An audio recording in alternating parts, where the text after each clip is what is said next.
پاکستان میں سود سے پاک مالیاتی نظام کے نفاذ کی جانب ایک اہم پیش رفت سامنے آئی ہے۔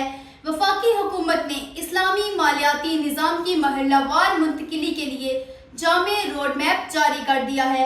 وزارت خزانہ کے مطابق حکومت نے فیصلہ کیا ہے کہ 31 دسمبر 2027 تک ملک میں سود سے پاک مالیاتی نظام نافذ کیا جائے گا۔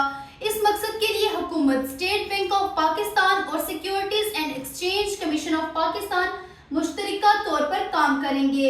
روڈ میپ کے تحت وفاقی اور صوبائی قوانین میں ترامیم کی جائیں گی۔ بینکوں کے آئی ٹی سسٹمز کو اسلامی بینک کاری کے مطابق اپ گریڈ کیا جائے گا اور بینک عملے کو خصوصی تربیت دی جائے گی۔ حکومت کا کہنا ہے کہ 2027 کے بعد نئی سرکاری فائنینسنگ صرف شریعت کے مطابق ہوگی، جبکہ روایتی قرضوں کو مرحلہ وار اسلامی فائنینسنگ میں تبدیل کیا جائے گا۔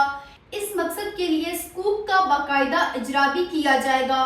واضح رہے کہ وفاقی شرعی عدالت پہلے ہی حکومت کو 31 دسمبر 2027 تک سود سے پاک مالیاتی نظام نافذ کرنے کا حکم دے چکی ہے، جبکہ آئینی ترمیم کے بعد جنوری 2028 سے سود سے پاک معیشت کا ہدف بھی مقرر کیا گیا ہے۔